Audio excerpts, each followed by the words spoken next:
Okay. Have y'all seen that? It's like a ballet scene of this guy dressed as a frog, and it's fucking... I'll show you later. It's a frog and it's fucking. No, it's not fucking. It's fucking weird. Lovely. Anyway, okay, great. I'm Jules, you're Nil. Got it. Okay. Thank you for slating. Alright, I will read stage directions and I will also play Hank later on. Act 1. Scene 1. A studio apartment. It is the bare bones of living conditions. A queen-sized mattress rests in one corner of the apartment. 2 sets of blankets and 2 very different styles of pillow are resting on it. In the center of the one large room is a card table with 2 chairs. On the table is an assortment of odds and ends, an ashtray and a discarded pack of smokes, an empty bottle of Gatorade with the label ripped off, and plates from the evening before. Along the other side of the apartment is the kitchen area. A skillet rests on the stove, and a pantry unit and fridge are on either side of the stove. A deflated beanbag jar with the beans spilling out is in another corner. Beside the door is an end table with a single lamp on it. Clothing, candy wrappers, and all sorts of discarded garbage have been strewn about the floor of the apartment. Basically, a shithole. There's a knock on the door, then a voice. Jules! Jules, are you home? No answer. Nobody comes to open the door. I forgot my keys. If you're home, open up. Again, no answer. Nil fumbles with something outside the door. A cell phone rings from the inside of the apartment. It is a stupid ringtone. Nil curses outside as she hangs up her phone. Shit, she left her phone inside. For a few seconds, nothing happens. Finally, a click is heard, and the door swings open. Nil steps in, bending her bobby pin back to normal and sticking it back in her hair. She closes the door and tosses her purse on one of the chairs. Keys. If I were keys, where would I be? She looks around the apartment for her keys. She searches the blankets, the clothing, and the floor. She pats her discarded pants pockets. She kicks around the wrappers. Forget it, I'll find them later. She walks over to the fridge and opens it up, taking a bottle of Gatorade and drinking from it. As she replaces the bottle, she stops and stares in the fridge. Keys. She pulls out the keys from the fridge and shakes her head as she tosses them over into her purse. At that moment, Jules comes walking into the apartment from the door like nothing has even happened. She glances over to Nil as she swings a little plastic bag around. Oh, good, you're home. I was worried. Worried about what? Well, I never know where you go half the day. I thought we were roommates. Roommates have to stay together. I was at work. You left your phone here. Yeah, I needed a charge. It's always dying on me. I swear I have the worst luck with phones. Is that a bag from Candyality? Maybe. She drops the bag beside the bed on the ground and takes her coat off. Have you seen the mail? Nope. The landlord is on our back again. He says this is the second time he's had to warn us, and if he catches us again, there won't be a third. About what? Jules takes a cigarette out of her pack and puts it between her lips. She's about to light her lighter as Nil speaks to her. You're smoking. She takes the cigarette out from between her lips and tucks it back into her purse. I do it with the window open. I don't know what his problem is. His problem is he rents a smoke-free building and he has a tenant that doesn't understand that. Well, you know what I have a problem with? Living in a building where I have to walk out of the apartment and down a hall to use the only working toilet in the building. Maybe he should get that sorted out. You knew what you were getting into when you signed the papers. She reaches into the bag and pulls out a handful of assorted candies. Did you get any for me? Jules puts a huge caramel in her mouth as Nil asks. Jules just shakes her head no. Thanks. I got you this, though. Jules holds her hands out.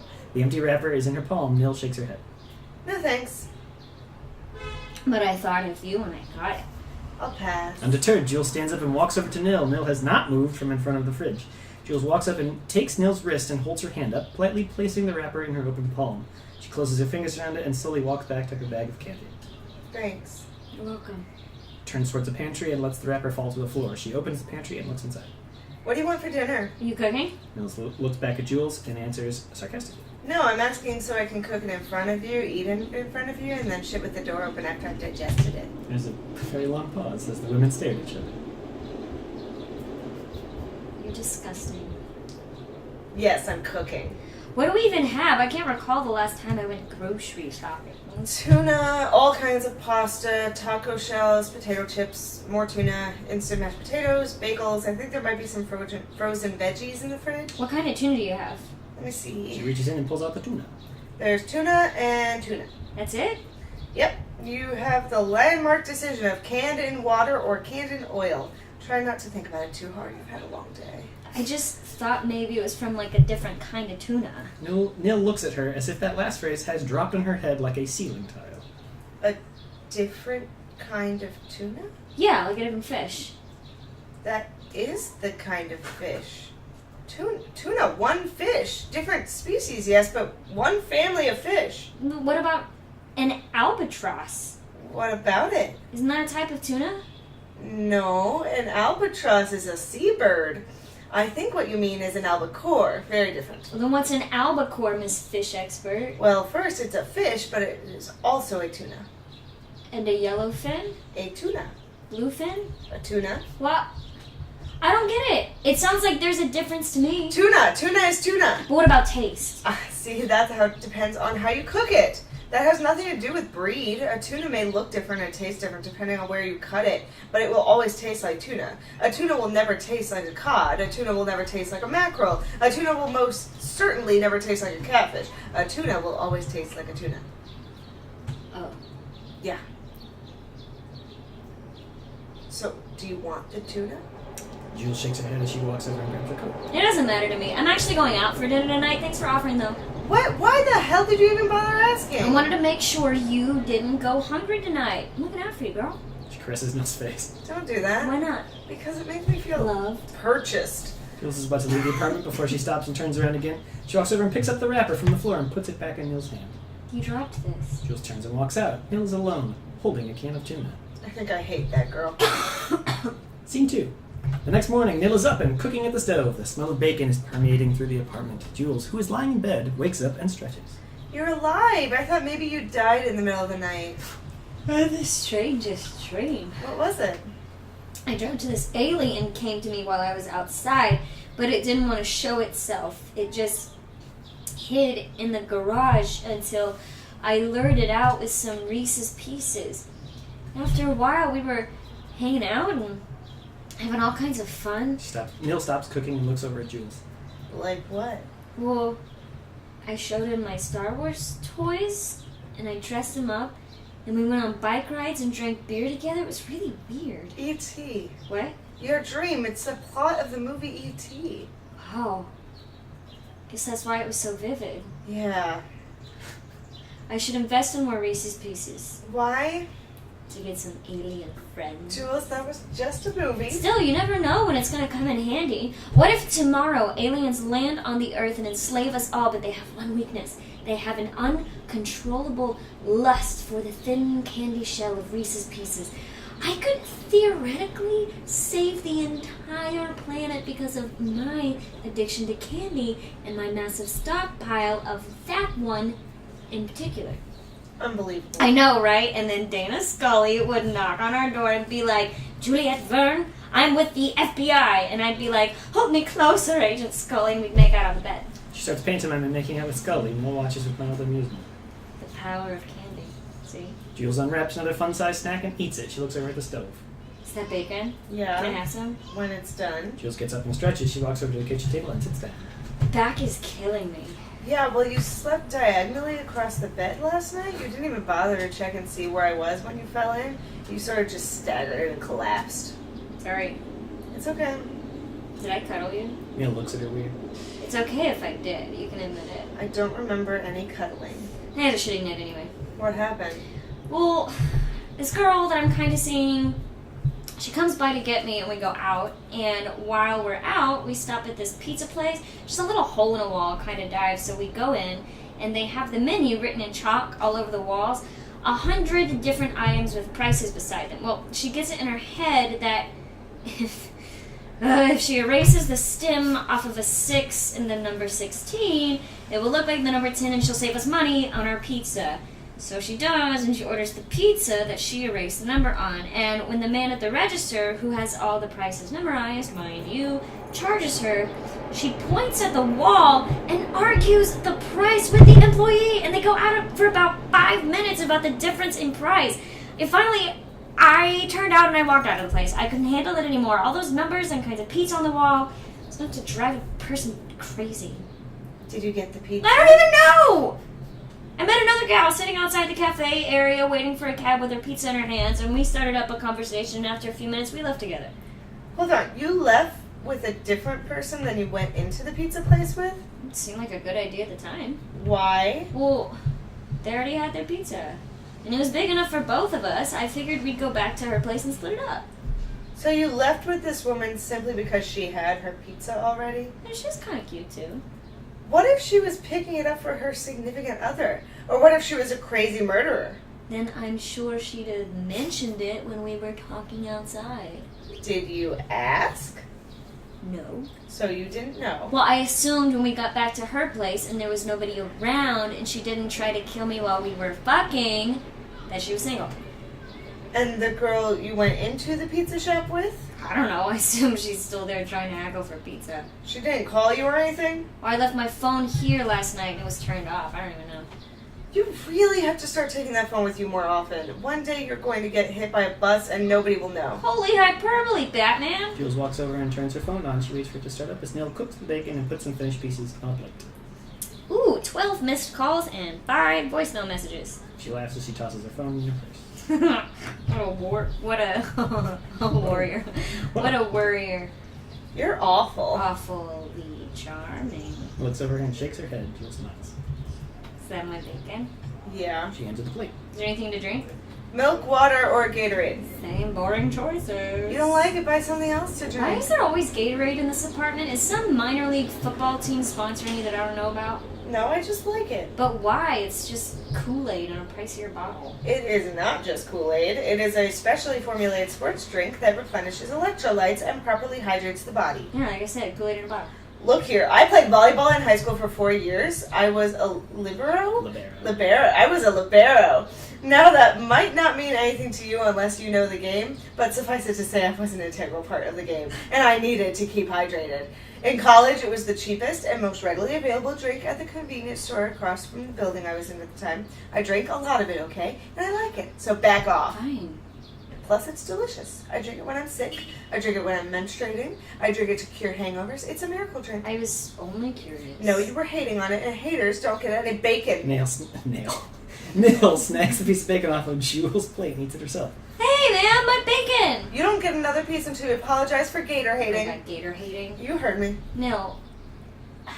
Haterade is a much catchier and already available term. Why not just use that? Apologize, gator I hater. will not apologize, especially after you just made that stupid word up. Why do you always do this? You're always on my back for the dumbest of reasons, and then you never apologize when you're so obviously wrong. I don't get on your back about you smoking in and around the apartment all the time, do I? I haven't had a cigarette in 3 days. In the apartment? No. In the hallways, yes. Prove it. There are 3 other people on this floor. One of them is an old man who needs an oxygen tank to stay alive. The other is a young mom with 3 kids. The last is owned by a man who is never home and is currently occupied by a cat watching Jeopardy on the loudest possible volume. Yet somehow I smell smoke every time I get up and go to the bathroom. Maybe it's the cat. It's you, don't deny it. It's true! I read somewhere Virginia Slims are the preferred brand of the feline population, and that old guy could be faking it. I've seen him using the stairs. Old people who need oxygen shouldn't be taking the stairs. Denial isn't just a river in Egypt, Juliet, and people in denial don't get any bacon, especially gator haters. People in denial don't eat bacon because their religion forbids it. Also, denial is full of crocodiles, not gators, and I am not smoking and wasn't talking shit about Gatorade. Oh, yeah? Nil holds up another cooked piece of bacon. She lets it dangle in front of her mouth as she taunts Jules. Admit it, and you can have this piece. I won't do it. It's hot and delicious. This piece would really hit the spot. No. I know you want this delicious bacon. Come on and fess up, and you can have it. Stop it. No. If you don't, I'm going to eat it. Don't you eat it.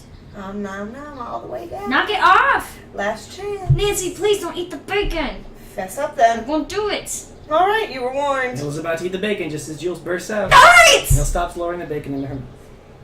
All right, what? God damn it, I've been smoking in the hallway. Nil laughs as she turns back around and puts the strip on a plate. Thanks. As she reaches for it, Nil snags it off the plate and eats it. Damn, my bacon! I did it for your health. But what about... Hey, you've come a long way, baby. Jules says nothing. Nil smiles. Did you get it? It was the slogan for Virginia Slims. You're lucky your bacon is delicious. Did you get it? Huh? Jules grabs up her things and walks out of the apartment. Before she closes the door, Nil shouts at her. Stop smoking, it'll kill you. Not before I kill you! Slam, Nil laughs. Scene 3.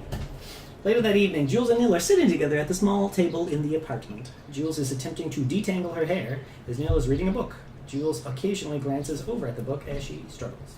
What you reading? Ender's Game. What is it? It's a book, small, made of paper. I mean the story. What is it about? You wouldn't care. Try me. Nil looks over at the book. Nil looks over the book at Jules, whose fingers are tangled in her hair. She is looking right at Nil. She lowers the book and explains. It's a book set on Earth, pretty far into the future. Star Wars? Not exactly. It's about how shitty the world has been at protecting itself from this race of bug aliens that have been invading the planet. Yeah, like Starship Troopers. Not exactly. Earth builds this academy for gifted children so that they can train them to be fleet commanders someday. Like X-Men. No. Anyways, there's one boy in particular named Ender Wiggin who is a third-born child into a country where people are only allowed 2 children at most. Like China. Stop interrupting. So the academy takes him and teaches him at a very young age to be the most efficient kind of commander that ever lived. Essentially, he's just playing a giant video game as a way of training him. However, the real war is being waged through him playing the game. Like War Games. What? That movie with Matthew Broderick from the 80s, War Games. Nil says nothing. Jules waves at her. Ugh, never mind. You're on a roll. Don't stop. Anyways, the final battle of the book happens, and he's made to believe that it was just a simulation, so he essentially does all the work while thinking he's only playing. Wow. I know, right?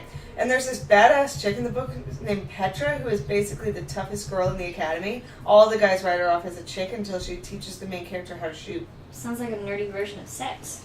I thought you wanted to know about the book. I do. Then why do you keep talking? That is the great mystery of life. I suppose it helps me understand the plot. Well, it isn't helping me. She goes back to reading the book. Is that it? Yes! Sounds pretty nerdy. Who's it by? Orson Scott Card. Didn't he say a whole bunch of negative things about gay people? Oh, yeah, I think he did. And you still wanted to read that book? I mean, it's a cool story, you know? And shouldn't we be able to separate the works from the man? They take a moment to think about that. No, you're right, fuck him. She walks over to the window and tosses the book out to the street. Jules is smitten. That may have been the sexiest thing you've ever done. Jules gets up and walks over to the mattress, tossing her brush into the blankets. Do you want to help me pick out what I'm going to wear for my date tonight? No. Please, I'll be your friend. You already are my friend. That grumpy tone doesn't sound very friendly. I've got other things I could be doing. You can see my boobies if you help me. Why would I want to do that? I don't know. Haven't you always been curious? I have a pair myself. I don't need to see Oh, yours. come on and just help me. I'm awful at making a good first impression. So it's somebody new? Yeah, Pizza Gal was a no-go.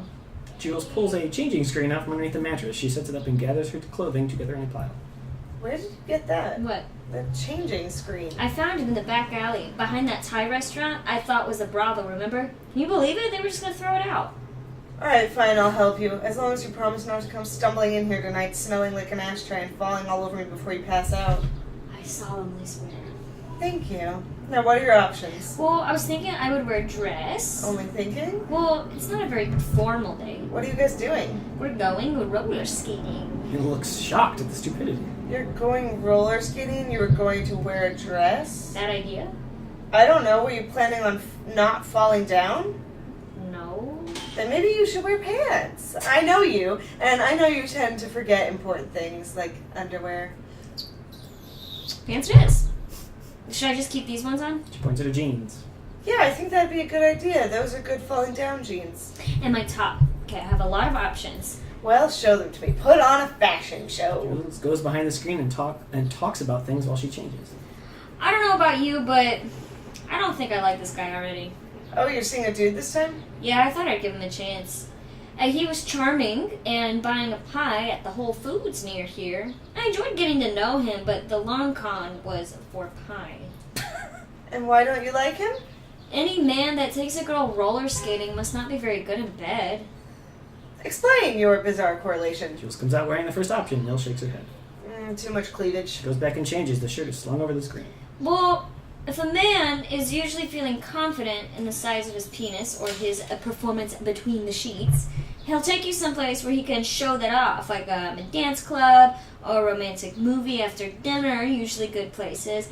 He'll sit you down and talk to you about himself and fake being interested in what you have to say. Usually, he'll sit with his legs spread really far apart as if he's waiting for you to plug into him. She comes out again. Nil shakes her head.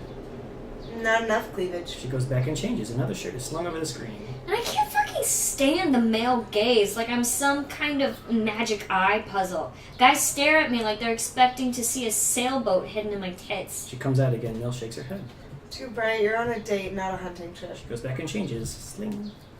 But a man that takes you roller skating must really have a problem. There's no intimacy. It's you and him on a wooden floor surrounded by preteens and chaperones. Plus, it's too violent. When I go on a date, I don't want to keep falling on my ass. It says a lot about his performance. How so? He'll let you fall before he helps you. He'll run circles around you and frustrate you, and he doesn't know how to find a clitoris. Neil seemed confused by that last one. Jules comes out again. I like this one. That looks awfully familiar. Purple in stripes, not too flashy, not too boring, just the right amount of boobs. It's perfect. Is that my sweater? I don't think so. I think that's my sweater. Why would your sweater be in my clothes pile? Because you took it and put it there? That's preposterous. And that's my sweater. Well, I'm wearing it tonight. No, you aren't. Can I please wear it tonight? You're going to make it all gross. I'm not. Do you promise? Yes, I promise, and I'll give it right back when I'm done with it. Not a fiber out of place. I still don't think this is yours. It totally is. I've never seen you wear purple ever. Okay, fine. Can I please wear it? Yes, I just wish you would have asked sooner. Well, I'm asking now. Okay. Okay. There's silence in the room. Jules adjusts her sweater as she fixes her hair again. She stops and glances briefly down the front of her jeans. I think I forgot to put on underwear again. Nil just shakes her head and sighs. Scene 4. The next morning, Jules and Nil are lying in bed together. Nil is being awkwardly spooned by Jules. Nil, snoring too, actually seems content to be spooned. She snuggles into Jules, but as Nil comes to, she realizes what is happening and tries to wake Jules up. Jules. No answer. Just snores softly. Nil tries again. Jules, wake up. No answer again. Nil gently nudges her. Jules, we're snuggling. I'm snuggling. I mean, you're snuggling. There's snuggle. I mean, could you just get off? She gives her one very violent shove off of her. Jules gently rolls to the other side of the mattress and wakes up as if it never happened. Morning, Starshine. The earth says hello. Nil gets out of bed and cracks her back. Hey, remember when we had 2 beds? You said we wouldn't talk about that again. Yeah, but I just started thinking about Drop when it. It's just not 2 beds. What are Enough. Nil just stares at Jules for a minute. Just know I don't forgive you for the whole 1 bed thing. I don't see you complaining every night when you lay down in it. Usually because you're never around when I do lay down in it. I've woken up next to you for 8 months. You're like the lazy roommate fairy. If I put a bottle of whiskey under my pillow, would I wake up on top of you? Maybe. Jules climbs out of bed and stretches. She is still wearing what Nil helped her put on the last night. That is still my purple striped sweater. And like I told you last night, I still intend to give it back to you. You didn't do anything gross in it last night, did you? Define gross? Puke and or have sex while still wearing it? No, I did neither. Are you happy? Very. Why would it matter anyway? Because it'd smell bad in either circumstances and I don't feel like burning that sweater. I'm rather fond of that sweater. I still think it's mine. I'm telling you, I have one that looks just like this one. And I'm telling you, I've been through your clothes enough to know that you don't. That's my sweater. I've worn it several times, a few of which have been around you. Well, I don't remember it. One of them was your birthday. Well, I certainly can't be held accountable for remembering anything on my birthday. Why not? Because I'm usually either drunk or fucking on my birthday. I certainly don't have time to be remembering sweaters in either circumstance. Nil just shakes her head as she walks over to the kitchen with Jules. You're incorrigible. What's for breakfast? I don't know. I've only just woken up. She looks into the fridge as well. Eggs, leftover Chinese food, leftover Mexican food, a pizza that's been here for a few days now, tzatziki sauce, hummus, some leftover curry. Jesus, it's like a United Nations meeting in this fridge. I want to just eat the eggs. I can make you an omelet if you like, Why would you do that? because I like cooking and you're hungry. Yeah, but you get mad at me all the time. I figure you don't cook for people who you're always bickering with. Bickering doesn't mean I hate you. Besides, I usually cook for more than one person's appetite, so if I'm eating an omelet, I guess that means you are too. Thank you. No problem. She looks back in the fridge as she digs through it. Now, what do you want in it? Surprise me. Oh, fuck. Good luck with this. Patusqueño. Pollo hatasqueño. There you go. Huh? Pollo hatasqueño. What the hell is that? It sounds like you're making it up. I got the first part, chicken something, but that last part sounds weird. It sounds like an Aztec god or something. It's just a fancy way of saying it was cooked in a chipotle sauce. I see. Yeah. As opposed to the... Quetzalcoatl. The what?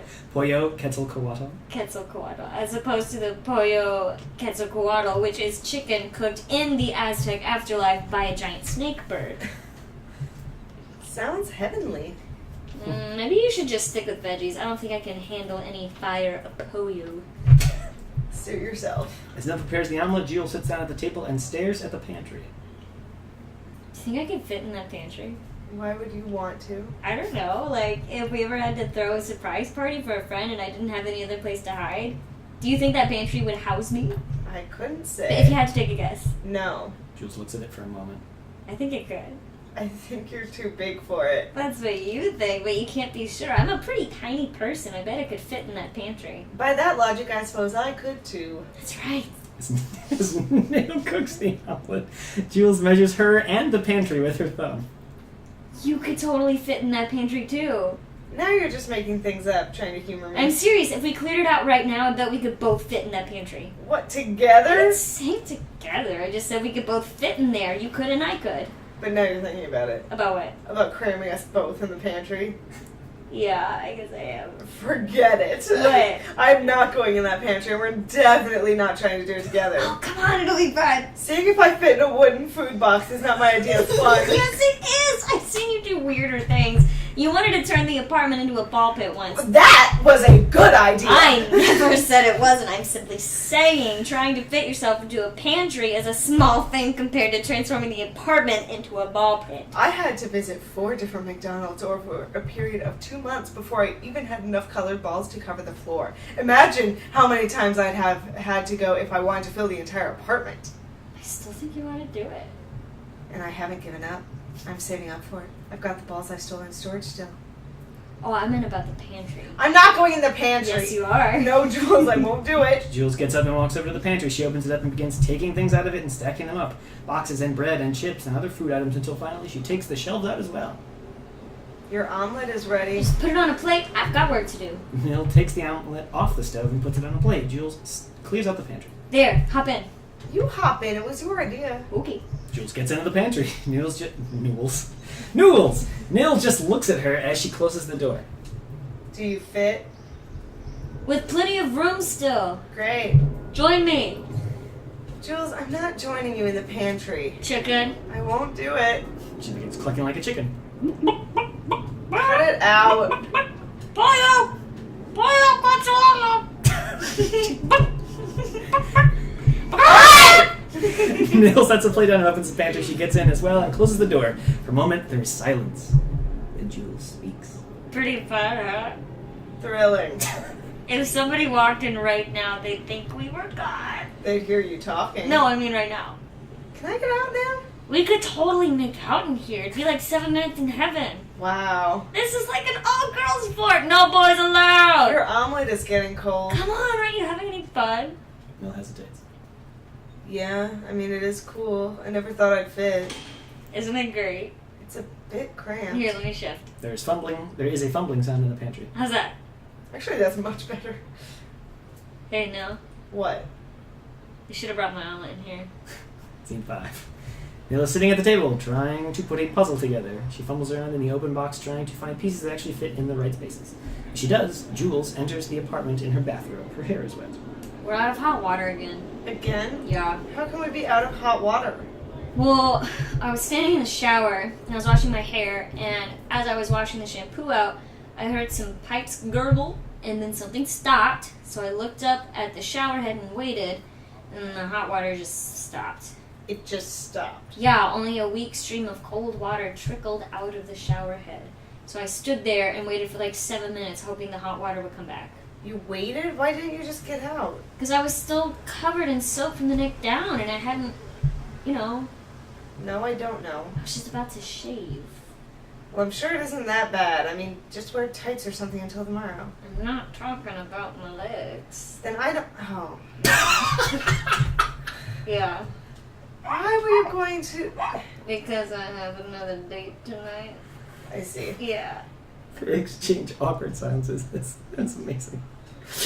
Nil tries to fit another piece of the puzzle, and it is not the right piece. This is date number 2, right? Right. And people still... She pantomimes cutting with her hand. Just all of it? Not all of it. No, it's just been a while. That's fair. Again, an awkward silence permeates the air. Nil speaks again as Jules plays with her wet hair. If it isn't that bad, I'd say don't worry about it. I'm sure you won't mind. Yeah, well, we all have one thing we like to keep tidy, and this is my thing. He hasn't seen you naked yet, has he? No. Then why does it matter? Because I'd know and it bothers me. Besides, it's kind of a ritual before the second date. It's a ritual? Yeah. You know, in India, it's a ritual to start every morning by washing yourself in the Ganges. So? In Egypt, it's a ritual to pack the head with salt and sawdust before burying a person. Your point? In Russia, it's a ritual to spit on the sidewalk before entering a religious temple. What are you getting at? My point is, these are examples of rituals. You scraping the peach fuzz off your lady parts is not a ritual. Yeah, well, I consider it a ritual. She looks over at the puzzle Nil is trying to solve. She points at his spot. Top left. What? The piece in your hand, it goes in the top left. Oh. She places it. Well, thanks to this awful building and its crap team of plumbers and designers, I am left without hot water, still partially covered in soap that hasn't been washed off, and with what could easily be mistaken for an Ewok's ear between my legs. Nil looks up at Jules and shakes her head in disgust. Thank you for sharing. Too much. Just a bit. Jules notices another piece that fits and points it out. Lower center. What? That piece, lower center, it finishes the ground. Oh, yeah. She places it. You know, if you want to help me put it together, you can. No, I hate puzzles. Oh. Do you think that if I boiled some water on the stove, I could finish my shower? I think you'd need to be awfully talented to shower in a bucket of boiling water. I mean, I'd take it in the bathroom with me and finish. I'd rinse off and take care of the bare necessities. Why don't you just bite the bullet and do it in the cold water? Because I happen to be fond of my nervous system. She notices the next piece in Nil's hand. Bottom right. Thank you, Jules. Don't mention it. I'm gonna boil some water. She walks over and picks up a pot, filling it with water. She sets it on the stove and turns it on. Don't you just love the smell of a gas stove? It beats electric stoves any day. But I mean, the smell. I always loved the way natural gas smelled. It reminds me of my grandma's house. You're weird. I know. Right side about midway down. Nil looks at the puzzle piece in her hand and turns it the other direction. She places it in the puzzle. That was upside down. How did you know where to put that one? Lucky guess, I suppose. When is your date? About an hour. An hour. Nil looks at the time on her phone. It's almost 11. Yeah, well, we're going out late. Don't wait up on me. I'm more concerned about you stomping into bed at 4 in the morning while I'm trying to sleep. If I play my cards right, I won't be coming home until 11 o'clock tomorrow morning. She smiles and pops a sucker in her mouth that she pulled from her purse. Astounding. Sex. I was referring to sex, in case you're wondering. I wasn't. She locks eyes with Nil and sucks on the sucker. Don't hate because you hate me. Bottom left. Twist it diagonally. Nil holds up another puzzle piece and looks at it. As she does, Jules instructs. It fits perfectly. I think I hate you because you are you. I get that a lot. It doesn't even faze me anymore. She walks over to the pot of water and touches it with her finger. Just hot enough. I'm off to finish my shower. Adios. She picks up the pot of water and walks out of the apartment. As she does, Nil calls out to her. Why does it smell like cigarette smoke? Because I'm The smoking. landlord is going to kick us out if he catches you. Then don't let him catch Nil me. shakes her head and sits back down at the table. Before she can place the puzzle piece, you can hear Jules call out in the distance. Quarter piece. Nil looks at the puzzle piece and shakes her head. She places and stares at the puzzle bewildered. Scene 6. In this scene's from an Italian restaurant. It is late. I'll explain that reference later. The lights are all out. Nil is lying in the bed, huddled up under her blankets. Occasionally she snores. The door to the apartment creaks open and Jules comes tiptoeing in. She sniffles as she creeps over to the table and sets her purse down. She sniffles again. She wipes tears from her eyes. As she turns to go to bed, she whacks her knees into the other pulled-out chair. She curses. Fucker. Nil, startled awake from the noise, looks up from the bed. Jules? Yeah, it's me. Are you okay? I bumped my knees. I didn't expect you home. Neither did I. She sniffles as she hobbles over to the bed and sits down on the edge of it. Nil sits up. What's the matter? Nothing. I'm fine. You sound like you're crying. Because I am crying. Thank you, Nil. What happened, Jules? Talk to me. The date did not go well. She tries to stop herself from crying, but it all comes pouring out. Nil leans over and pats Jules on the shoulder. Hey, now, it's okay. Don't be upset. Bad dates happen all the time. Not to me, they She don't. pulls her eyes out. Nil holds her close and hugs her. She tries to calm her down. Oh, come on. It could be worse. You're gonna be worse. You could be dead, like that monkey in Indiana Jones. Through her crying, Jules sits back and looks at Nil. What does that even mean? Have you never seen Raiders of the Lost Ark? Harrison Ford has a pet monkey, and some guy tries to kill Indy by feeding him poison dates. Well, the monkey gets into them and eats them first, and dies before Indy can eat any. And when he sees the dead monkey, he knows not to eat them. Nil has a small laugh to herself as Jules just stares at her. Get it? Bad dates? Nil smiles. Jules cries even harder and drops her face into Nil's shoulder. Or not. It's just awful. Why don't you tell me what happened? We went out to this bar, and And it started out nice, but then he would drink, and he just kept ordering Coke after Coke, and I was like, you should put a little whiskey in that Coke. And he was like, I'm good, thank you. I mean, who even says that? Sober people usually. Yeah. Keep going. Well, I asked him why he wasn't drinking. He gave me some dumb excuse. I can't remember what it was. Something like, well, one of us has to be able to drive. And I was all like, dude, quit being a pussy. Just order a drink. And he was all like, your breath smells like Kit Kats. And I was like, you should be thanking me it smells that way. That's all I've had to eat today. This conversation sounds fascinating. So we left the bar mad at each other. And then he drove me back to his place. We went upstairs. And I tripped up the stairs as we were going. Up the stairs? Yeah, like, I put my foot out, thinking there was going to be another step, and there wasn't, so I did this awkward horse step, and I tripped up. And luckily, he was waiting behind me in case I fell, but when he went to help me up, I forgot I wasn't wearing any underwear. Jules, what is the first thing I tell you to do before you leave the house in a dress? Don't forget my purse. Before that! Remember my phone? Even before that! Put on underwear. No, it makes a ringing bell sound as she waves her hand in the air. That's correct. What do we have for her, Johnny? Yeah, I get it. You don't have to rub it in. So what happened when he found out you weren't wearing underwear? I can't imagine that made the date go bad. If anything, it probably helped speed things up. You wish! He held me up and went as cold as a popsicle. He asked me if I wanted him to take me home. I said no, because I was having a good time, but he was very insistent. Just let me take you home, he says. I think it's been an exhausting night for both of us, he says. What a dick! Maybe he's just shy. He hates me, Nil, and you know what I blame? The hot water. Why? Because after I was done rinsing off earlier tonight, I didn't have enough water to shave like I wanted to. And because I didn't stick to my ritual like I wanted to, this dude got an eye full of bush and bolted. I'm sorry. He better be. I didn't cause the hot water to go away. Yeah, but your insistence on just going with the flow didn't help me either. Since when do you listen to me? Since always, you're my roommate, my bestie. We're supposed to stick together. If you say I look good, I believe you. Nell seems surprised by that. Really? Yeah, I mean, I'm always there telling you that certain pairs of pants make your ass look good, or complimenting you on how much cleavage you're able to have, even in a turtleneck sweater. It's unbelievable, really. You really think I look good? I know it, and you're supposed to have my back. I've got your back, Jules. Really, I do. I'm so tired of feeling rejected. Rejected by lovers, rejected by jobs, and rejected by my own roommate. I didn't mean to make you feel rejected. It's not your fault. I'm a pretty tough person to live with. I shouldn't have made you agree to live with me. I wanted to live with you. Jules looks over at Nell through a teary face. You did? Yeah. When we first met, I was so oddly fascinated by you that I couldn't have imagined living in this city with anybody else but you. Really? Why? I don't know. You made me feel like I wasn't the only one in the city that didn't have a clue how to act like a grown-up. You showed me that there are other people out here in this crazy life that are just trying to get by on what they know and how they look doing it. You made me feel comfortable, which was a huge stretch at the time. Yeah? Yeah, I thought you hated me. I did. I still might, but I guess I also like you. You drive me crazy more than any normal human being ought to, but I'm still here, aren't I? Yeah, still here. I'm still here. You made me feel pretty cool when we first met. It was neat. You really? Yeah. Jules leans in close to Nell. What are you doing? It smelled nice. How so? Like lemon or orange or something citrus. Jules kisses Nell. It is a soft kiss at first. What are you? I am kissing you. Oh. Okay. She kisses her again. It is a deeper kiss. Finally, Nell grabs Jules and pulls her in close. This is a long and passionate kiss. When they finally stop kissing, Jules smiles and laughs at Nell. I'm drunk. Yes, you are. But not drunk enough to not give my consent, which I am doing right now. That's good. They kiss again. I'm also still not wearing underwear. That's also good. They kiss again. Jules laughs as they slowly lie down together in the bed. You taste like Kit Kat still. Hot. Jules slowly pulls the blankets over the two of them as the making out continues. We see a pile of it's a whole pile.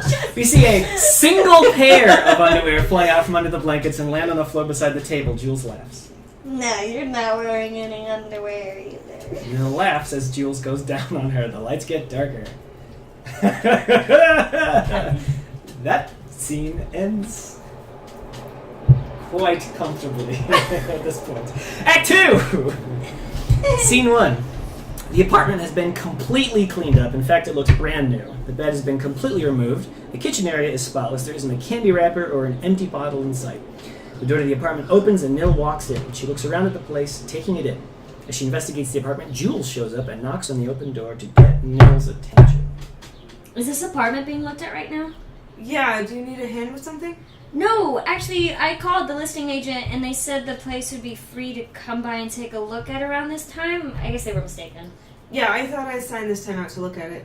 Must have got their times wrong.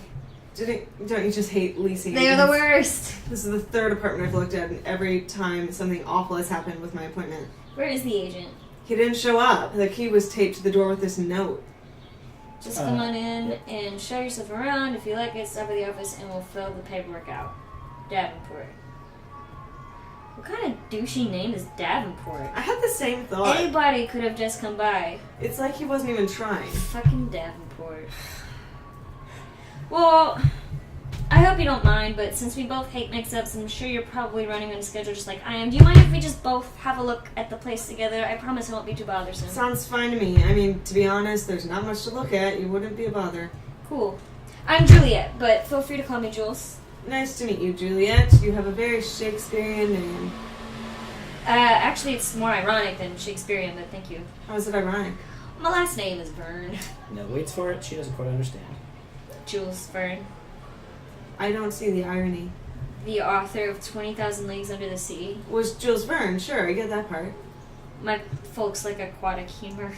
I just think you might have the definition of irony confused with the definition of coincidence. It's possible. I'm always mixing things up like that. She reaches into her purse and pulls out a fun-sized candy bar. She unwraps it and eats it. Candy? She offers another piece to Nil. No thanks. Well, I got a bunch of them. If you change your mind, just reach in. I'm Nancy McGill. You have a fun nickname as well? Yeah, actually, I do. Weird. It's not weird. I'm pretty sure it's normal. Nobody goes through life with that one. It's like a universal bar slash bat mitzvah. Here you go. Sure. Just without that crucial Jewish part. What's your nickname? It's Nil. As in nothing? Nil caps the side of her nose with her finger. On the nose. How'd you get stuck with that? Actually, it's kind of a funny story. My boyfriends in high school used to always try and see how far they could get when we were making out. Like some shitty game of baseball, and they were all playing for the same team. Well, none of them ever got as far as second base before I cut them off and sent them home. Why would they do something like that? Because high school boys are assholes. Also, I didn't find any of them that attractive. For a while, they all called me second base butterface. Second base butterface. But it didn't quite roll off the tongue. When they realized they weren't getting any, they just called me Nil. It's actually not very funny now that I think about it. I see that. That's mostly why I stopped fucking around with guys. They're unreliable and cruel. Also, they think the only Oh, the only way. Oh, okay. They think the only way you can properly get off is with a dick. They're wrong, man. Solid wrong. So, yeah. Nil McGill. It's been a long time since anybody actually called me that, but it was a name that just sort of stuck from the past. It's cute you're taking it back, kind of. Jules eats another candy bar from her purse. Have you seen the little kitchen area? She walks over and taps on the stove. A nice little stove, a cute little fridge, and a pantry big enough to fit a couple toddlers in. Where do you put the bed? She looks around the place. And why are there no walls or partitions? It's a studio apartment, Jules. One room. One room? Yeah. Like prison? Well, there's a bathroom down the hall. Down the hall? You mean if I have to poop, I have to leave the apartment to do it? Unfortunately, yeah. What is this, little house on the prairie? Why did you think the building had a vacancy in the first place? Location? Yeah, location is right. Yeah, location, all right. The apartment is conveniently located 3 doors down from the toilet. Great. And if I were decorating, I would put the bed... She walks over to the spot where the bed will eventually be placed. Here. She walks over and stands... Jules walks over and stands next to her. Yeah, I suppose it opens up the room, doesn't it? Exactly. Can I ask you a question? Sure. Are you going to take this apartment? I was seriously considering it. The rent is a bit pricey, and I'll need to find a second job immediately after moving in, but I'm leaning towards it. May I offer a highly unorthodox second option? You're not going to tell me to leave so you can take the place, are you? Even better, the way I see it, we've been getting along pretty well so far, right? Right. You say the rent is a bit too pricey. What if I offered to help you pay for the place? Are you gonna be my sugar mama? Not quite, but I get it. The candy. It's cute. Then why would you do that? Because I'd be sharing it with you. You wanna be my roommate in a studio apartment? Yep. Would we split the rent down the middle? Right down the center. Would we each have a bed? Separate beds. Totally doable. You aren't a vegetarian, are you? Love meat. So I can cook bacon whenever I feel like it? You can make a mountain of bacon in the center of the apartment, and I'd build a hamburger toboggan to slide down it with you. Nil's mouth drops open. Sounds good, doesn't it? Nil mouths her next line, barely at a whisper. What do you say? Are we all met? Nil thinks about it for another moment. Deal. They reach out and shake hands. Jules reaches into her purse for something. Let's make it official. How? She pulls out 2 ring pops and unwraps them. She gets down on one knee in front of Nil. Nancy McGill, procurer of exotic pork products. Will you be my roommate? Sure. She slips the ring pop on her finger. She stands back up and puts the other one in Nil's hand. Now do me. What? Do me. Propose to me. Why would Just I? do it. Okay. Nil gets on one knee and holds the other ring pop up. Juliet Byrne. Candy, King. Would you like to be my roommate? I do! Nil reluctantly slips the ring pop on Jules' finger. Let's go sign the lease! Okay. As Jules leaves, Nil speaks to her. Jules, What? things like that. Like what we just did. Will that always be happening? Probably not. But no promises. She smiles and leaves. Nil follows behind her and closes the door. Scene 2. The apartment is a mess again, back to its old usual self. Good luck, people who have to do that after one scene. Jules is sitting at the kitchen table working on a Sudoku puzzle. The doorknob jiggles and there's a knock on the door. Jules is listening to her music with headphones. Let's say, for the sake of argument, it's the best of ABBA. The best of ABBA album. It's hard to say. And cannot hear the door. Nil speaks. Jules? Jules does not answer. Jules, I know you're home. Today was supposed to be your day off.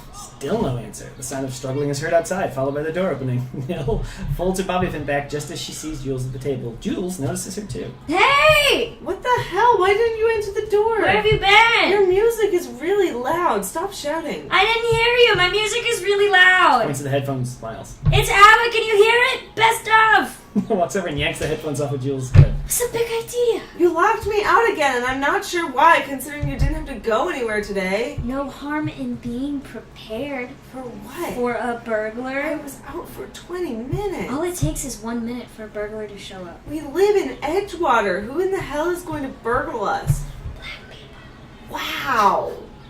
You may be racist, you know that? I'm just saying, you never know. You have a better chance of the guy with Papa Romeo's pizza flyers knocking on the door than being visited by a burglar. There are burglars everywhere, Nil. They lurk in the shadows. We live within spitting distance of an elementary school. Everyone outside right now is a child. Jules gets up and looks out the window. She looks back at Nil. I don't trust them either. Of course you don't. Also, I heard the ice cream man earlier. The kids descended. It was horrible, like a scene from The Birds. They were everywhere. I may have screamed. I also may have shit myself. Nil shakes her head and sits down. You are a piece of work. Nil sees the Sudoku book and spins it around.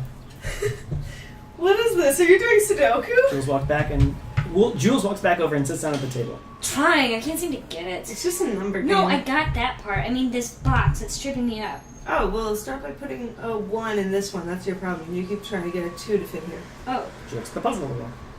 thanks. So I was thinking we could go out tonight and have dinner. How's that sound? You don't feel like cooking today? I cook every night, Jules. Whether you eat it or not is different, but I want somebody to treat us tonight. Sounds nice. Put a 4 in that vertical box over there. Jules looks at it and then at Nil. Thanks. Do you have any places you'd like to go? Well, I've always wanted to try tapas. I used to ride the train a lot, and there was this ad for a tapas place where a midget would ask, got a little Spanish in you, and it always tickled me.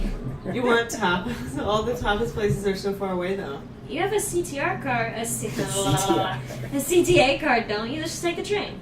What about the Italian Village? Spaghetti and meatballs, my treat. I've had pizza so many times in the last few days for dinner, I could fart out one of the coppolas. There you go. Here we go. But this place is so good. It's little, it's got a great atmosphere, and since it's a weekday, it won't be as crowded. I want strangers to shave meat off a skewer at my table, you know?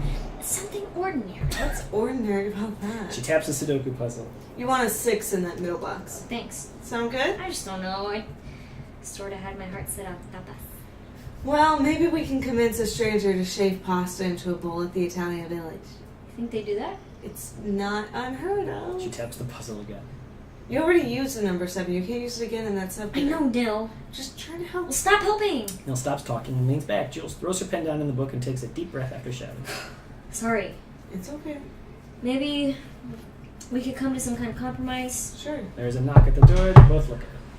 Who's that? Maybe it's a burglar. Will you stop? Answer it. I'm not going to answer it. You answer it. It could be for you. I'm not expecting anybody. Well, neither am But I. it's a burglar. I'm gonna get the bat. What bat? Will you just calm down? There's a knock at the door again. Oh, for goodness sake, I'm going to answer it. If he stabs you, scream really loud so he won't see me swinging. I already dialed 911. Try to stay alive long enough to dial the last one.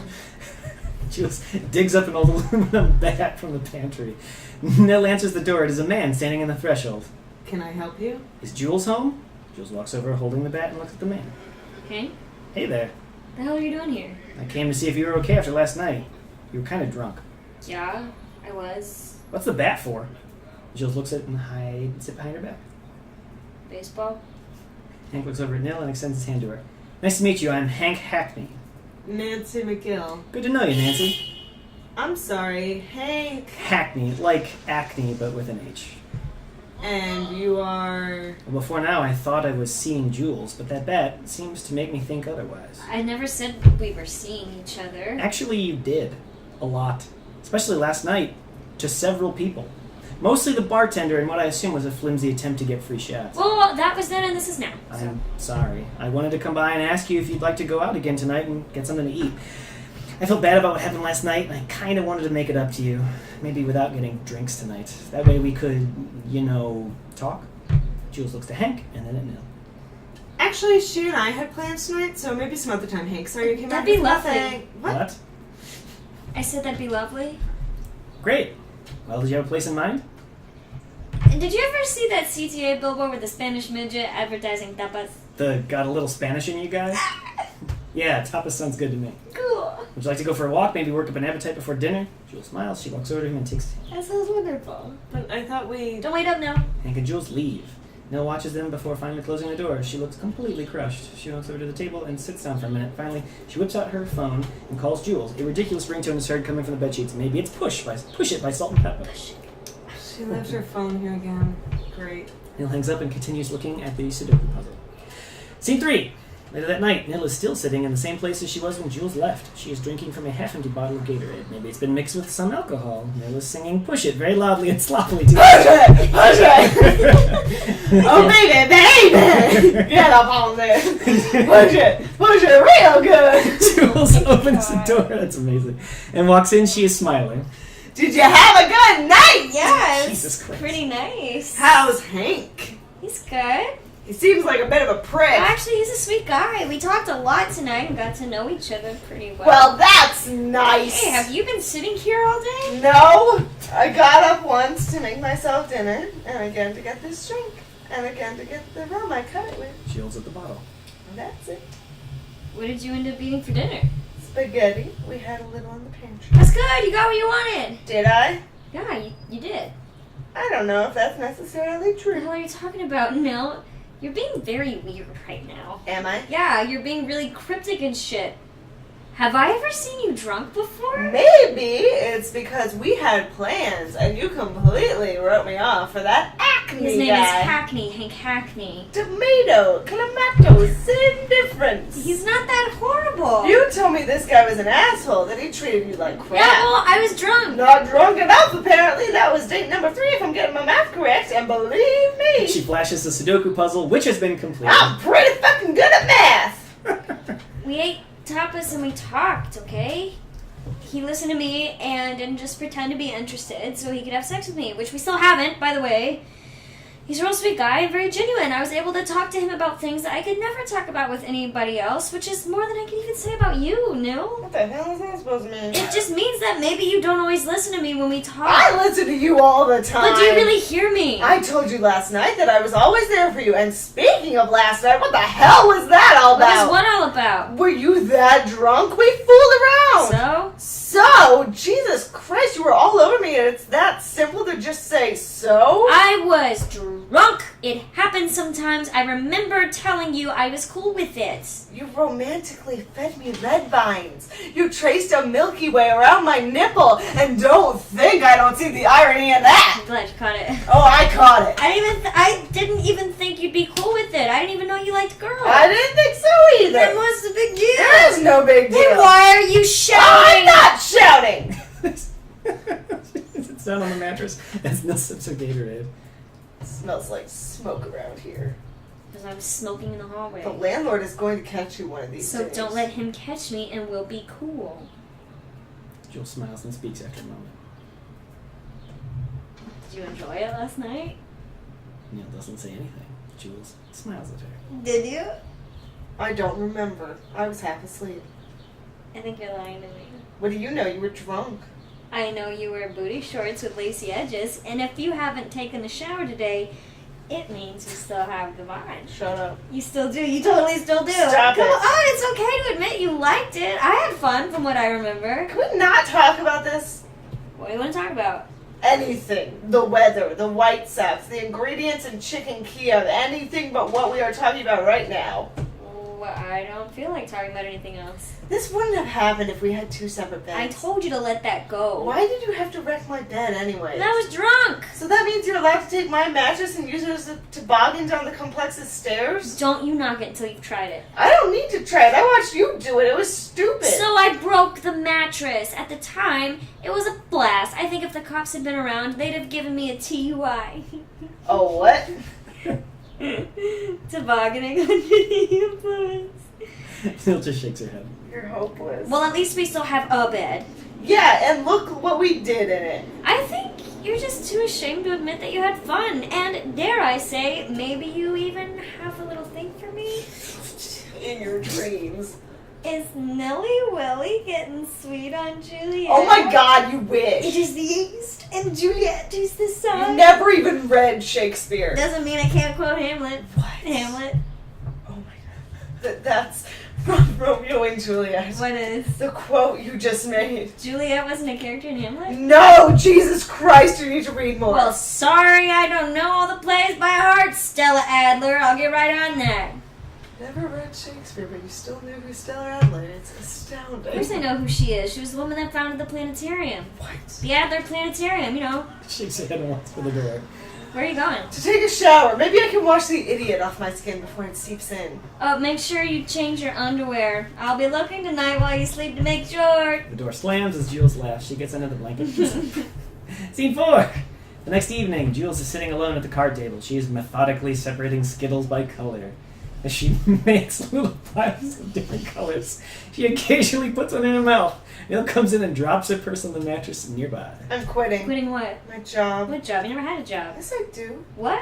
At an off-track betting house? It's a Bennigan's. That sounds a little like betting house. You're awful. Well, I didn't even know you had a job. I guess you learn something new every day. How do you think I afford to live here?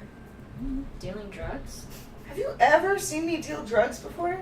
You got high at that party one time and rubbed beer bottles into every corner of the room. Besides that one time. Nope. Thank you. Well, I don't imagine working at the off-track Bennigan's brings in a whole lot of income. I figured you probably had a better job on the side.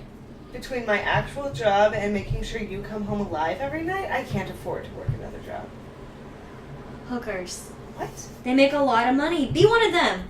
Maybe that brothel I always think is a Thai restaurant is hiring. Nil looks over at Jules sorting the candy. Are you sorting Skittles? Yes. Why? So I absolutely know which one I'm eating at any given time. Why didn't you just leave them in the bag? I couldn't possibly think of anything worse than just pouring them into my hand. I get a shitty assortment, and I don't like having to take the trouble of putting the shitty ones back in the bag. Then when I want more, I just get a handful of all the bad ones. And which ones are the bad ones in your mind? The purple and the orange ones. Any reason? I don't like the way purple tastes, and I don't like the way orange smells. Jules scrapes the purple ones into her hand. She turns and offers them to Nil. Skittle? No thanks. Suit yourself. She gets up and opens the window. She tosses the handful of purple Skittles out of it. We have a perfectly good trash can. Yeah, but this way the birds will enjoy them. Birds don't eat Skittles. Oh, that's what you think. I saw a bird snatch a chipmunk in midair while it was jumping from tree to tree. You did not. I did. They collided. It was quite the ordeal. That's not the same thing as eating it. Whatever. It shows how much you know about birds. And what do you know about birds? Your common street pigeon weighs roughly 7 to 8 ounces, roosts in the rafters of most train depots, seldom has all of its toes, and has a penchant for purple Skittles. I think I hate you. Jules walks up and kisses Nil right on the tip of her nose. I know you don't. She walks back over to the pile of Skittles and continues to eat and count them. Hank is coming by tonight. I told him to come over and we can all play a game. Why would you do that? It'd be fun. Sort of a getting to know you exercise. If we're going to see each other, I want him to get to know my best friend in the whole wide world. You know, I've known you a little while now, and until recently I've never mistaken the stupid things you say for lies. But that may be the biggest one I've ever Oh, heard. come on, Nil. You are my best friend. Jules smiles at Nil and looks back at her candy. After a moment, Nil smiles back. You're sweet. Nil walks over to the kitchen and begins looking through the fridge. What game are we playing tonight? A classic. Never have I ever. You cannot be serious. I wanted a real good bonding game. You mean a real good blackmail game? You know I hate that Come one. on, it'll be fun. Hank's bringing the booze, so at least we'll be too drunk to remember any of the really dirty ones. This sounds like a terrible idea. You said that about that time we played Circle of Death with cups of wine. Because that was a bad idea. It's not that bad. If I remember correctly, that night ended with you sliding down the building staircase on my now broken mattress. Yeah, well, you spent all night drawing dicks on the walls of blue crayon, so. At least I remember the night. I remember it too. It's just that it's more like a highlight reel for me than a narrative memory. Consider yourself lucky. Nil pulls out a slab of bacon from the fridge. Can I at least make bacon to eat while we play? What kind of weirdo eats bacon while they drink booze? The awesome kind. You don't even know what he's bringing over to drink. Doesn't matter. Any drink goes good with bacon. I do not believe that. How would you know? I wouldn't. I'm just saying. Well, don't assume. What's he bringing? What if I said milk and whiskey? I'd say he has a strong stomach. It's not milk and whiskey. I figured. It's just whiskey. Lots and lots of whiskey. Nil smiles and opens the bacon. Good thing I've got lots and lots of bacon. Scene 5. Nil, Jules, and Hank sit around. Nil, Jules, and Hank sit around the card table. In front of them are glasses of whiskey and collectible McDonald's cups from the 80s and 90s. In the center of the table is a plate full of bacon. Jules is holding Hank's hand on top of the table. So, who wants to go first? Nil? This game wasn't my idea. Alright, I'll go first. Never have I ever gone streaking. Nil and Hank look at her. Hank takes a drink. Nil does not. Oh, you have you? When I was in high school, it was on a dare. Some friends of mine stole my clothes after a wrestling meet while I was in the shower and put them in the middle of the parking lot. I was pissed, but it was the only way I can get it back, so forced streaking. I don't think that should count. Thank you. It was a terrible experience anyways. The girl I was sort of interested in at the time saw me run through the hallways cupping my balls and never spoke to me again. Oh, I'm so sorry. That's a good one. Yeah, a real good one. You're next, Hank. All right. Never have I ever stolen a street sign. Nil takes a drink from her cup. When did you steal a street sign? Take your pick. High school, college, or a year ago. All of them. Names of the sign and ages you committed the crimes. A yield sign at 17, a parking in rear sign at 20, and a West Vernon Avenue sign at 22. Not bad. I have them all back at home hanging on my walls. What a little thief. Hey, it was fun. I got quite the thrill out of pilfering them. She helps herself to a piece of bacon from the plate. Alright, your turn now. Let's see. Never have I ever snuck out of my parents' house. Jules takes a shot of whiskey. Really? I'm the only one? Tell the story. Well, it's a pretty typical story. There was a friend back in high school that I was interested in, so I jimmied this screen free from my bedroom window and climbed out after everybody went to bed. The only problem was I couldn't reach my bedroom window when I got back from spending time with them. I had to use the front door and make up an excuse about going outside to investigate a strange noise. Real smooth. Yeah, my folks hate me. I don't believe that. Alright, Alright. Never have I ever had sex in a public place. Nil and Hank both take a drink. No, really? Hey, my nickname is from a bygone era, baby. I like it. High five. Hank and Nil high five each other across the table. My story's pretty simple. An ex-girlfriend of mine and I had sex in a car in a cul-de-sac across the street from my neighborhood. And you, Nil? Sex on the beach, mofo. Ah, seriously? Well, in the bed of a pickup truck parked on the beach, but it still counts. A lot better than getting sand all up in my business. Probably the better way to go. Oh, You never had sex in a public place before, Jules? obviously not. Man, you haven't lived. Speaking of never having lived, can I have some more of that bacon right there? Hank points to the bacon on the plate. This bacon is blowing my mind. Jules didn't believe me when I told her it was a good idea. Wow. Unbelievable. Good, right? The best. Told you so. Man, you guys are gonna have to pass me right now. I'm having a bacon-gasm. I love bacon gasms. Okay, now your turn. Make it a good one. Nil smiles and picks up a piece of bacon. Never have I ever fucked a complete stranger I met outside of a pizza place. Hank looks confused. Nil smiles. That is an oddly specific instance. Well, that's what the game is about, right? Oddly specific things. Nil looks at Jules. Jules drinks another shot of whiskey. Well, I guess that counts me out then, huh? Really? Hey, can't blame a girl for wanting pizza. Wow. To her defense, I'm sure this person was real cute. Jules never has sex with people who aren't good looking. That's not always true. I can think of one person in particular who I did it with out of pity. Jules glares at Nil. Nil shuts up.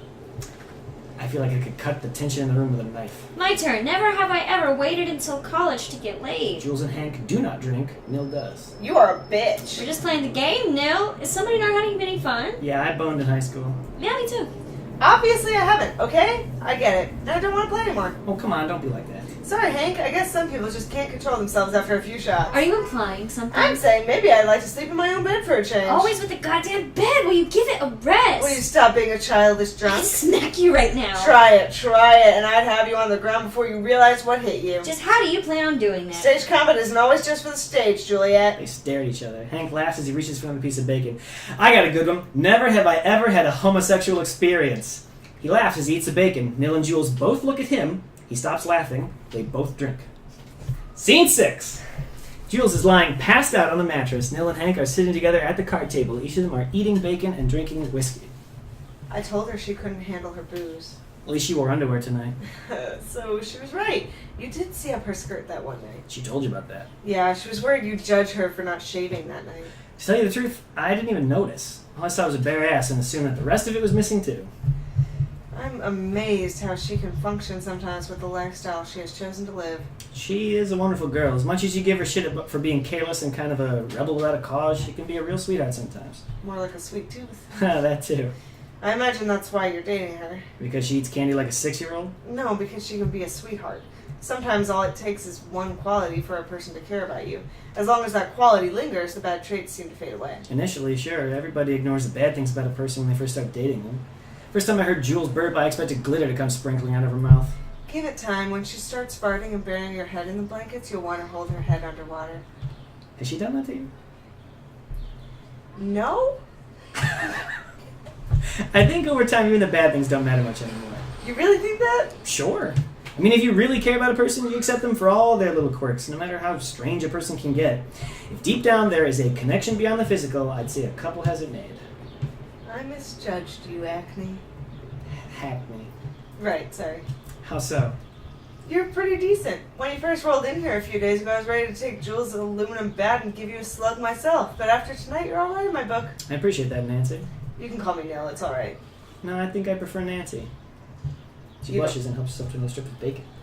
You don't have to be kind to win me over, Hank. You already have my approval. I wasn't being kind to you because of Jules. She looks over at him, he finishes his whiskey and stands up. He stretches and checks the time on his phone. It's late. I should get going. Jules already beat me to the land of nods, so I guess I'll leave her where she is. I'd hate to wake her up and leave you responsible for a drunken, tired candy enthusiast. Did she tell you to call her that? Yeah. Neil smiles and walks over to the door. Well, it was nice to meet the real you, Hank. You're not so bad. I'll be seeing you around, Nancy. She offers him her hand to shake. He leans in and gives her a quick peck on the lips. He smiles and walks out of the apartment. She just stares at the open door. She's aghast. Jules rolls over in the bed and talks in her sleep. I wish Joe was here right now. Ah, fuck the shit out of her. Nil rolls over. Looks over at Jules and can't even fathom what just happened. Act 3. It's a 3-act play. Scene 1. Nil is sitting at the table with a half-empty bottle of Gatorade in front of her as she plays with a tube of liquid balloons. She squeezes a bit out and rolls it in a ball before sticking it on the end of the inflator straw. You know the cool thing about liquid balloons? Jules is sitting on the mattress. She is eating from a bag of Reese's peanut butter cups and is reading a book with the cover torn off of it. No, but...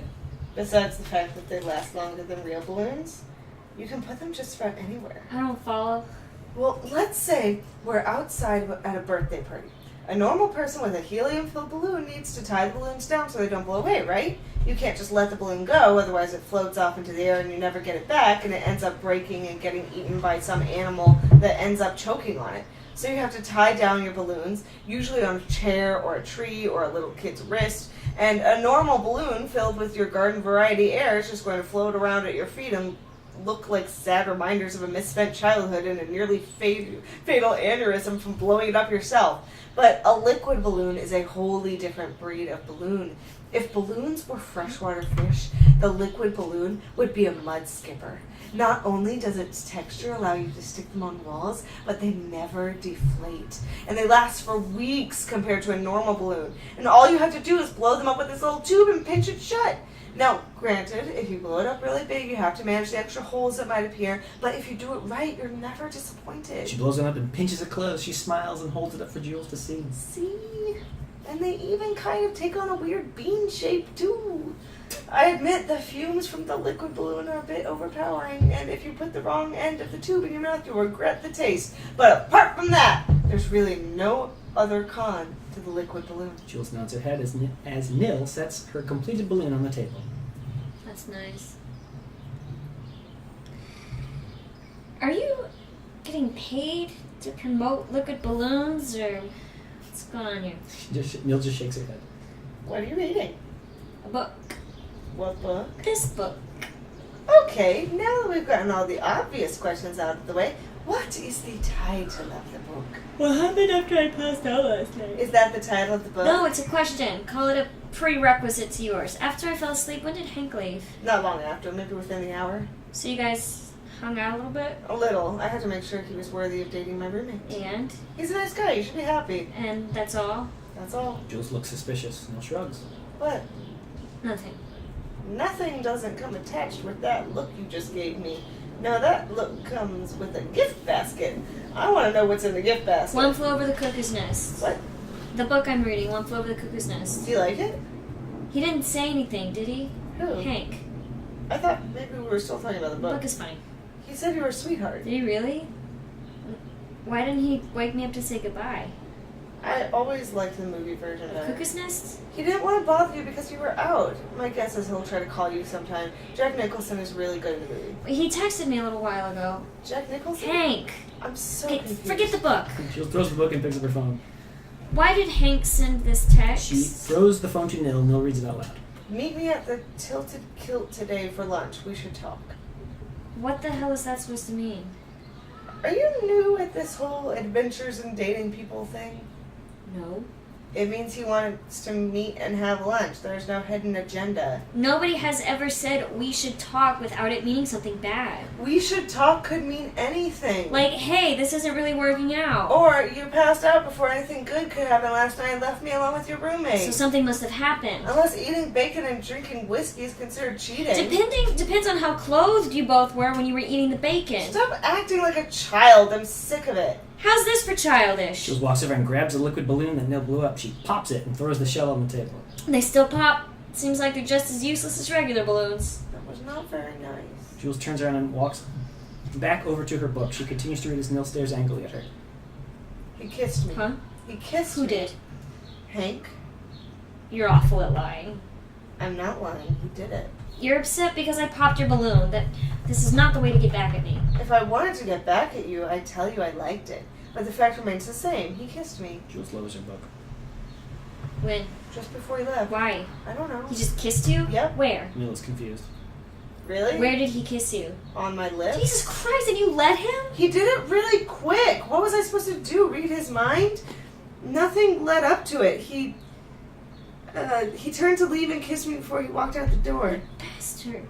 Cares about you, Jules. Not enough to only kiss me, apparently. I don't know how the minds of men work, but he did it. So, what was that last part then? What? Don't be coy. The part about really trying to get to me.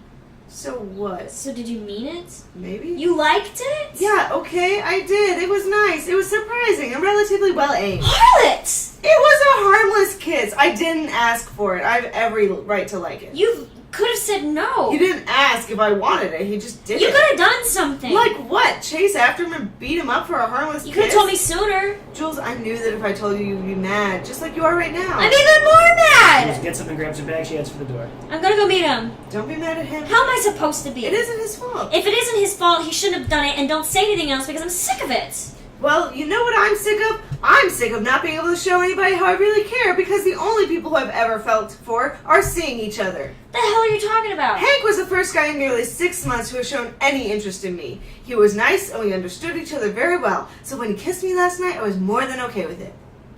You are an unbelievably cruel person, Nancy McGill. And you take the cake, Jules.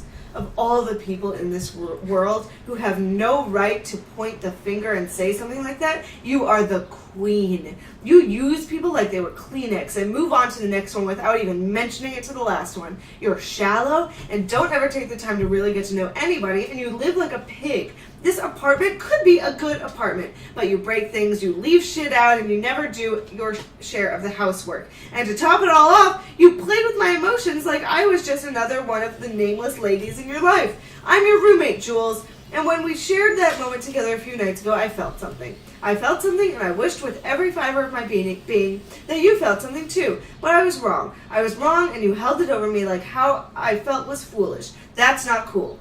In fact, it's downright bullshit. Grow up and learn to treat people right or get out. I don't have to live with you, and it was me that made the final call. If I wanted to, I can replace you. I can replace you with a cleaner and kinder person. Hell, I can replace you with a cat if I wanted to. Even a cat knows how to keep clean and show affection. Jules is crushed. Thank you, Nil. Thank you for your honesty. Jules walks out of the apartment. The smell of smoke lingers. Stop smoking. They're going to kick us out. Good. Nil remains alone at the table. Finally, she stands up and walks out as well. Scene 2. The doorknob turns, but the door doesn't open. There's a knock. Nobody is home. The sound of the doorknob being unlocked from the outside can be heard. Jules walks in and bends her hairpin back before putting it in her hair. She looks as though she has been crying. She looks around and cannot find anybody. She sniffles and sits on the mattress. She waits and finally starts crying again. As she weeps, Nil comes back home carrying a backpack. Jules? Jules continues to cry. Jules, what's wrong? He's dead. Shut the fuck up. Jules nods her head and continues to cry. You can't be serious. He is. Like you guys broke up? No. Are you mad He's at him? dead. He's Dead, as in no longer living. Nil just stares at her. I don't understand. How? Jules wipes her eyes and tries to spit it out between sniffles and sobs. I left my phone here when I ran out, so I couldn't call me to tell me that he was coming to get me, so he tried to catch up to me as I was crossing the street and didn't pay attention to where he was running, and he ran out into the street as the light changed and he was hit by the bus. The driver said he didn't see him running out. I didn't see it. It was too late. Oh, God. She breaks down. Nil tries to comfort her. I'm so sorry, Jules. I don't know what to say. I guess it's just best to say nothing. I mean, I don't even know how to handle it. He's not going to be around anymore. That's the last time I'll ever talk to him or hold his hand. All because I forgot my phone. I told you. What? You'd get hit by a bus and nobody would know. Am I supposed to laugh at that? I was just trying to help. What isn't working? I know you cared about him. It wasn't just that. I felt things for him that I never felt about anybody else. He made me feel important, like I was the only woman that ever mattered on the planet. He just had a very positive outlook on life, and no matter how unsure of myself I was, he was always there to remind me that things would get better. And he's gone, just like that, in the blink of an eye. And now he's never gonna breathe again. It isn't fair, Jules. No, I suppose it isn't. Jules wipes her nose and pulls a Kit Kat out of her purse. She unwraps it and eats it. I love Kit Kats. I know. She looks over at the bag beside the door. What's in the bag? Nil looks over as well. You're going to laugh at me. Try me. Well, I felt bad about unloading on you earlier today, so I attempted to make things a little better between the two of us. How? You promise not to laugh? Sure. Nil gets up and picks up her bag. She unzips it and tips it upside down. Colorful balls come pouring out of it and scatter along the floor. I told you I hadn't given up turning our apartment into a ball pit. You said you weren't going to laugh. I can't help it. Do you want to play with me? Nil sits down in the colorful balls covering the floor. She throws them in the air as she plays. Jules just smiles. Nil throws one of the balls at her. Come on, Jules, play with me. Jules catches the ball and throws it back. Isn't this fun? I guess so. I figure it'll take about 3 months of McDonald's visits as long as I do it once every 2 days. I bring the bag and load it up. We should have enough to cover the floor. You're insane. But fun. Jules wipes her eyes and nods her head. Yeah, that too. Nil picks up a ball as she stands up and walks to the kitchen. Are you hungry for anything besides Kit Kats? Not really. You can make anything you want. Anything? Anything. Even pancakes? Especially pancakes. And I want pancakes. Nil smiles. She turns for the fridge as she prepares for food. What did they do with him after he got hit? Somebody called 911 and an ambulance took him away. I don't even know what hospital they took his body to. I'm sorry. There's nothing that can be done, least of all by me. I just miss him. I know you do. Jules stands up and walks over to the table to watch Nil cook. Do you think he'll go someplace good?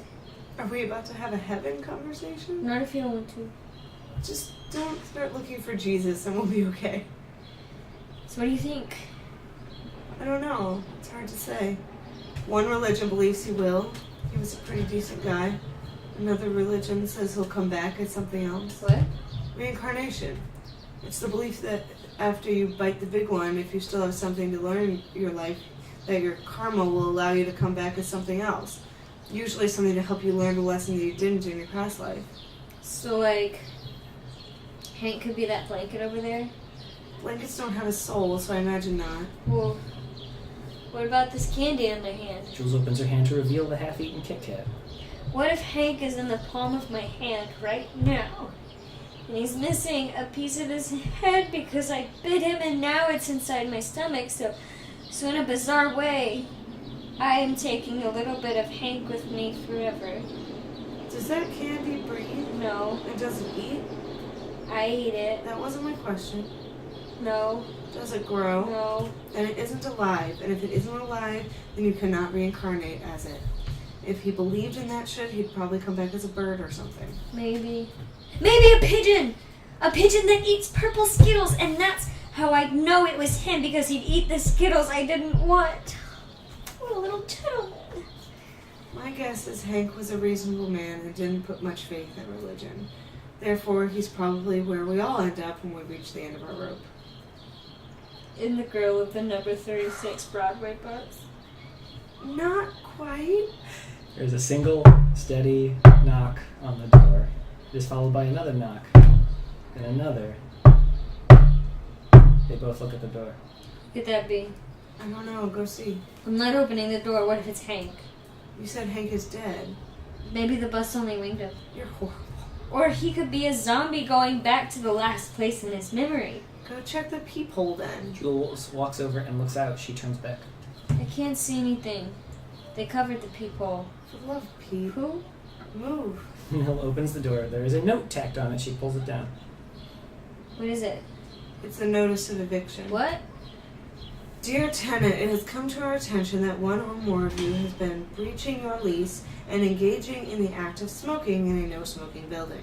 Despite repeated warnings, you have neglected to change your ways.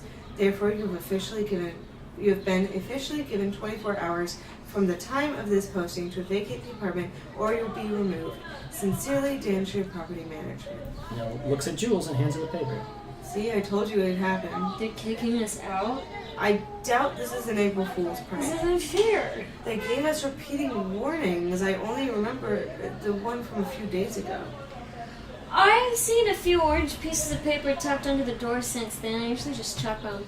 Damn it, Jules, how many have we had? Like 4. Jesus Henry Christ. Nil turns and walks over to the table. Pancakes are gonna burn. Let the whole apartment burn down. I don't care, we don't live here anymore. We have 24 hours. What's the use? I don't have anywhere to go. My folks are going to be real happy about this one. Well, at least you have your folks to go to. I've got nobody. Really? Yeah. everybody I know lives too far away to get to or disowned me after college. I didn't even know that. Yeah, pretty shitty, right? Apparently, where I grew up, you're not supposed to want to date both girls and boys. I'm sorry. I should have... I don't know. It's not something that comes up on its own. Hey, how's your shitty folks? Do they still hate that you're queer? Jules walks over and turns the stove off. She picks her pancake out with a fork. So what will you do? Find a temporary place to stay, I guess. If Hank were still alive, I'd crash at his place, but I guess it's out of the question. She takes a bite of the pancake as she begins to cry again. She recovers quickly. Well, what if you came with me? Where? I have a basement. I'm sure my folks wouldn't mind you spending a little time. At least until we find another place. Jules turns and looks at her. Me? Yeah, I mean, unless you don't want to live in the city anymore. To tell you the truth, I'm getting a little disenchanted No, with it. not that part. I meant the we part. You really want to live with me again? Why wouldn't I? Well, you spend a great deal of time complaining about how I'm ruining your life. You still want to live with me despite how terrible you make me sound? I'm not making you anything. You do it all yourself. Still. Yeah, I want to live with you. You drive me crazy. You've driven me crazy since I first met you, and yet here I am, months later, still enduring your personality. That's got to mean something, right? I guess so. I don't have many friends. Not really any. I never have. But I moved in here with you because there was something about you that I was missing from my life. It doesn't mean much, but you are just the right amount of insanity that I think I need that I can also handle. You give me something to look out for, and I think about you a lot.